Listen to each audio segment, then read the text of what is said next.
Imagine a presence that arrives like sunlight, warm, flattering, illuminating everything you're proud of. Then imagine that same warmth removed, not by accident, but by design, leaving you squinting, searching, replaying the last moment you felt held. Now imagine that gap filled by the same presence again, brighter than before. Over time, the brightness becomes the thing you chase. You don't know you're chasing. You just know there's a light you once stood in, and you will do anything to stand beneath it again. This is not a ghost story. It's a lesson from the coldest school of power, Machiavelli. He wrote openly about princes and republics, about force and favor. What he did not fully write down, because it would have been too personal, too small for palaces and armies, is how those tactics translate into the most intimate arena we possess, desire. What I'm going to do here is not teach you how to manipulate. I'm going to expose the pattern, name it, and give you the vocabulary to see it when it appears, so you can stop it, outrun it, or simply refuse to play. This is a warning. Read it like a map away from a trap. The shape of the forbidden method, call it forbidden because it is a quiet architecture of attention, played in the cracks of ordinary human contact. It is not violence. It is not dramatic. It is a design built from small, consistent choices that bend another person's world toward you until their compass points to your name. There are 3 terrifyingly effective features to this pattern. Attention as currency. Not constant attention, but attention that arrives with taste and disappears with no warning. When attention is scarce, it feels valuable. The person who learns to sell it back to you on their terms gains leverage over your moods, your choices, your time. Interpretation as authority. Whoever gets to tell the story, who explains what happened, who reframes your doubts as your fragility or your insecurity, begins to be the interpreter of your reality. They don't merely react, they provide meaning. And meaning sticks, identity laundering. Over time, the person under influence finds pieces of themselves mirrored back by the manipulator. Confidence, courage, taste. The manipulator praises particular traits, then subtly schedules interactions so those traits are only ever validated in their presence. That mirror begins to define you. Those features, when knit together, produce an outcome Machiavelli would have admired for its elegance and feared for its moral cost. A person becomes emotionally dependent without noticing. They begin to reorganize their life around the source of validation. They call it love, or fate, or chemistry. The manipulator calls it influence. Why it works. The cold psychology. We love patterns. Our nervous systems are wired to predict and to prefer certain rewards. Scientists call it reinforcement. Poets call it longing. What matters here is not the terminology, but the mechanism. When rewards are unpredictable, craving intensifies. A consistent, predictable reward is comfortable. An occasional, dazzling reward is intoxicating. Add to this the human hunger for coherence. If someone we value offers an explanation for our pain, we accept it because coherence is comforting.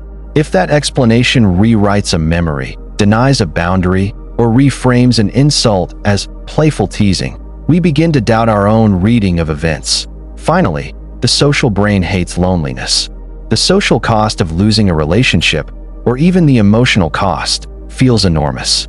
So we stay. We explain away. We try harder. We perform. We rationalize. Put those 3 forces together: unpredictable reward, narrative authority, social fear, and you've got a mechanism that can turn admiration into obsession and casual contact into a life's axis. A story, not an instruction. Think of Eva. She met someone who made her feel seen, not all the time, but in the moments that counted. He recommended a book and she loved it. He laughed at her jokes and she felt witty. He vanished for a week after a small disagreement. She spent nights wondering what she had done. When he returned, he was effusive, apologetic, and then gently coaching. "You're so sensitive sometimes." She began explaining her own reactions back to him, seeking permission to feel. Her friends noticed her energy shift. When she tried to pull back, he suggested she was overreacting, that she owed him honesty. She stayed. She tightened her orbit. That's a story you may have seen. The important part is not the details, it's the pattern. Eva did not lose her agency in one dramatic scene. It happened in increments, like water finding a crack in stone. By the time she understood, her life had already reorganized. This is not seduction in a healthy, consensual sense. This is not confident charisma that invites rather than engineers. Above all, this is not empowerment. It is erasure, small, repeated, and legal in every courtroom. It takes advantage of psychological features that make us human, not broken. I will not give you a checklist for executing it. If you are considering using any tactic that reduces another person's freedom to choose, stop. Consider the moral bankruptcy behind the short-term thrill. Consider the loneliness that awaits the person who wins hearts by counting them. How to recognize the pattern. Practical signs. You don't need a degree in behavioral science to notice what's happening. Here are signs, not rules, but red flags, that someone might be shaping your emotional landscape in a way that harms you. You feel confused about your own memory. Small events are reframed, your recollection is minimized, and you begin to question what really happened. You find yourself performing your emotions, curating just enough vulnerability to get the reaction you crave from one person. You apologize often for boundaries that used to be normal, being alone, saying no, or declining an invitation. Your social map shrinks. Friends and family are gently, repeatedly suggested as unreliable or not getting it. You notice an intensity gap. Small kindnesses from them feel enormous. Large kindnesses from others feel flat. You catch yourself defending their absence, inventing reasons why they went silent instead of feeling the pain of it. If several of these are true, you're not overly sensitive. You're witnessing a pattern. That pattern is not your fault. It's a design, and designs can be dismantled. How to pull back. The ethical exit. There is no dramatic climax guaranteed in these situations. No single heroic confrontation that will fix everything. That's not the point. The work is quieter and more strategic, in the healthy sense of strategy, which is about restoring agency, not about winning. Name it aloud. Put language to what you feel. When you do X, I feel Y. This is not a trap, it is clarity. Naming reduces the power of confusion. Rebuild your network. Bridges don't burn when you reconnect with others. They illuminate what's normal. Call 3 people who make you laugh. Go to 2 events you used to enjoy. The social brain recalibrates with exposure. Keep a record. Notes, timestamps, a private log. Not for vengeance, but for fidelity to your memory. When others gaslight you, tethering to a timeline helps. Practice small refusals. Say no to 1 request this week. Protect 15 minutes a day that are yours. Boundaries are muscle and require exercise. Seek counsel.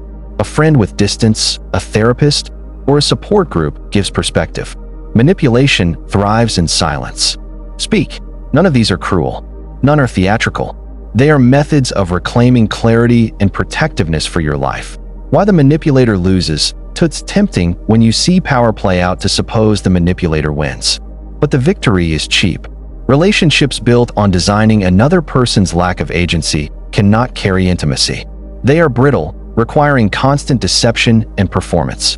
The manipulator must always be on stage, always monitoring, always recalibrating. Power taken from another's autonomy corrodes the taker. It fractures empathy. It breeds paranoia. How long before exposure? How long before the mirror breaks? In the end, what is left is not power but loneliness. The hollow echo of applause when nobody understands you because you never offered them the chance to understand. A moral challenge. Machiavelli taught efficiency. The forbidden method he hinted at teaches a darker efficiency. How to acquire devotion without consent. Our moral challenge is straightforward. When you know better, do better. When you can see how people are shaped by attention, wield that knowledge to free, not to capture. Praise in ways that build someone's circle, not close it. Be generous with interpretation. Give people the benefit of their experience rather than owning their story. Closing. The long view. Power is a tool. So is attention. Used well, both can lift people into better versions of themselves. Used poorly, both can cut out what matters most. Autonomy. That if you ever feel like someone's presence is the only weather you can't predict, treat that feeling with respect. Name it. Test it. Restore your sky with other lights. Remember, obsession is never spontaneous. It's manufactured by patterns. Knowing the pattern robs it of its mystery. Finally, if you like the drama of this idea, use the energy to help, not harm. Share this with someone who might need it. Teach them to spot it before their life rearranges around a single, unreliable sun. Stay wise. Stay free. Now that you understand the mechanics, the psychology, and the warning signs, let's take this deeper. The method is not just a pattern of attention and withdrawal. It is a psychological architecture, a careful scaffolding of desire, curiosity, and dependence. And once it takes root, the results can be mesmerizing, terrifying, and almost inescapable. The hidden dynamics. Why she hunts. When someone becomes entangled in this web, it's not obsession in the casual sense. It's a cognitive loop. Every interaction, every small word, becomes a trigger. She recalls the exact moments when you made her feel seen, and every absence feels like a loss she must correct. She doesn't realize she's chasing. She only knows the pull is unbearable. The manipulator, intentionally or not, creates a system where she must chase. Every delay, every cryptic message, every subtle praise and withdrawal reinforces her need to regain the emotional equilibrium she felt when you were at your most accessible. And here is the cruel genius of it.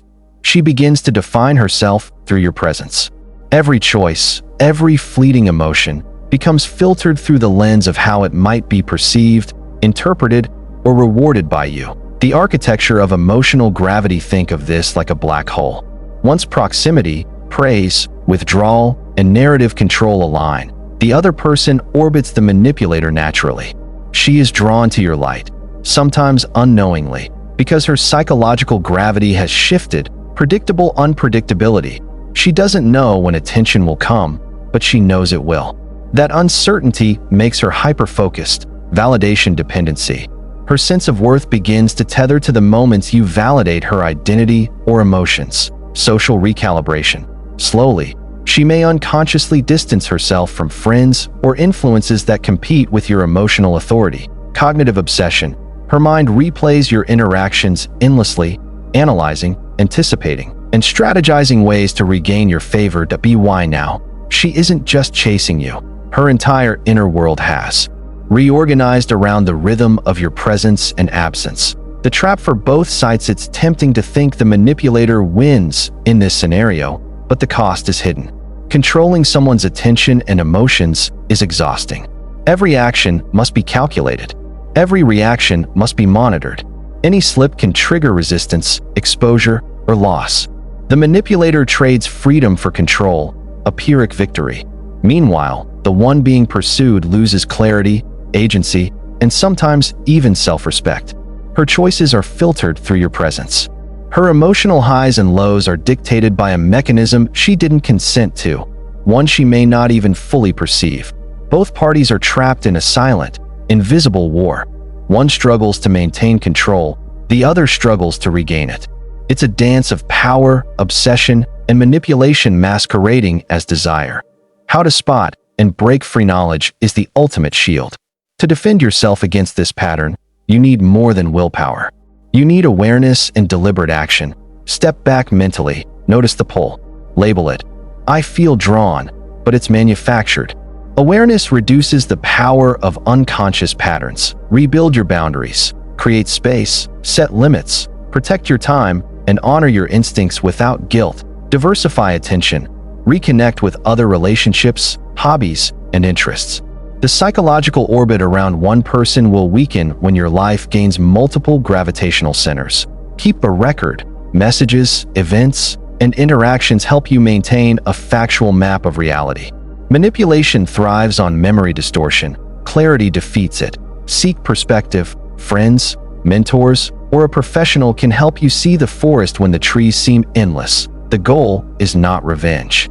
The goal is freedom. Freedom to feel, think, and act without invisible strings tugging at your choices. The ethical dimension. Understanding this method is not a license to use it. It is a lens to recognize power without authority, control without consent, and desire without clarity. Machiavelli's dark genius was neutral. He described human behavior. Our moral responsibility is to choose freedom over control, respect over manipulation.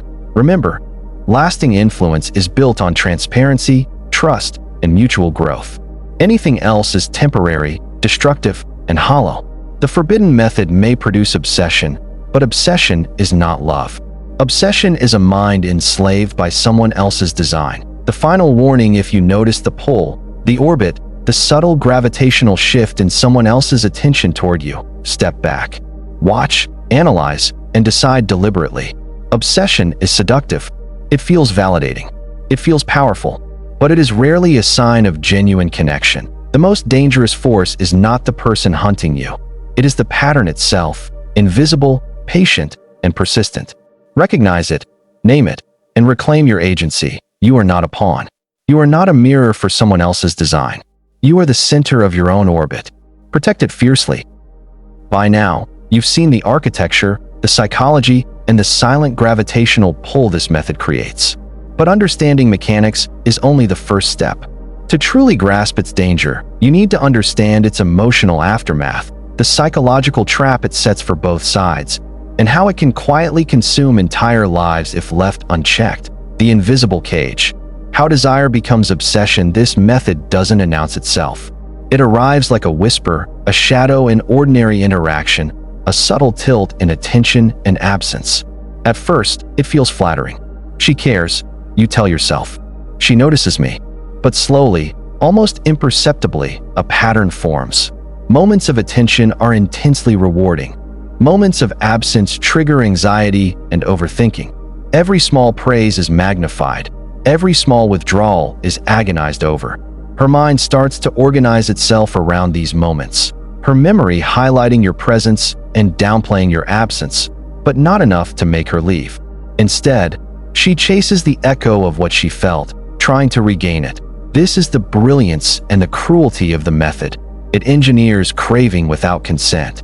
She doesn't realize she is being led. She believes she is choosing. And the deeper she falls, the more her emotional gravity aligns with yours, whether you intend it or not. The manipulator's hidden risk. It's tempting to think the one who engineers this wins. But the truth is harsher. Maintaining this pattern requires constant calculation. Each interaction must be measured. Narrative control. Every word and gesture must reinforce the desired perception. Emotional energy. Manipulation is draining. The manipulator must always be on, always vigilant. The cost is high. Paranoia, exhaustion, and moral corrosion. Over time, the manipulator's freedom diminishes as much as the pursuit's. True intimacy becomes impossible. Control replaces connection. The human cost is real, invisible, but undeniable. Signs you're being pulled in. Recognizing the method is survival. Here are deeper, subtler signs. Your perception of reality shifts. You second-guess your own memory or emotions because subtle reinterpretations are fed to you repeatedly. You feel emotionally tethered. Small interactions trigger disproportionate joy or distress. Isolation appears naturally. You may drift from friends, family, or activities, not due to explicit restriction, but because the manipulator becomes the emotional reference point. Compulsive reflection. You replay conversations obsessively, anticipating the next interaction, strategizing ways to align with their attention. Boundary confusion. Saying no or expressing discomfort feels wrong, even if logic tells you it's valid. When these signs accumulate, the method has taken root. Awareness is the only antidote. Breaking free. Advanced strategies. If you're already caught in the orbit, ordinary advice is not enough. You need psychological armor and deliberate action. Reclaim mental sovereignty. Recognize thought loops for what they are, patterns, not truths. Label emotions. I feel anxious, but this is manufactured. Naming creates distance. Reintroduce multiple anchors. Reconnect with people, passions, hobbies, and spaces outside the orbit of the manipulator. The wider your mental and social universe, the weaker the pull. Use selective transparency. Document interactions privately to preserve reality. When someone rewrites the past, you have a factual reference. Rebuild decision-making muscle. Practice small, independent choices, declining invitations, expressing preferences, spending time alone without guilt. Each act reinforces autonomy. Engage professional or trusted guidance. Sometimes a perspective outside the emotional web is the only way to see clearly. Breaking free is not about retaliation. It is restoring agency and clarity. It is about reclaiming your emotional gravity. The moral truth. Machiavelli described power without morality. But understanding the mechanics of influence is not the same as endorsing manipulation. Real power respects autonomy. Real influence builds, nurtures, and strengthens. It does not coerce or control. This method is seductive because it produces results without obvious confrontation. But those results are temporary and hollow. Obsession is not affection, it is a mind ensnared. A life reorganized around someone else's whims is a life diminished. The psychological aftermath, even if one escapes, the experience leaves traces, anxiety around trust and attention, hyper-awareness of social dynamics, fear of subtle manipulation in new relationships, deep understanding of human desire, but also fear of wielding it. The manipulator suffers too. Constant vigilance, ethical erosion, loneliness behind influence. Both parties pay a hidden cost. The final lesson: this is not a guide for conquest. It is a map of human psychology, power, and danger. Recognize the signs, protect your boundaries, and reclaim agency. Avoid the trap of invisible gravitational pull. Preserve clarity over craving, autonomy over admiration, and reality over obsession. That if someone's attention feels addictive, step back. Observe the orbit. Don't mistake engineered desire for genuine connection. Power can create illusion, but freedom is real. Protect it with vigilance. The lesson Machiavelli never spelled out loud. The darkest, most forbidden methods may produce devotion, but devotion without choice is never love, never respect, and never sustainable.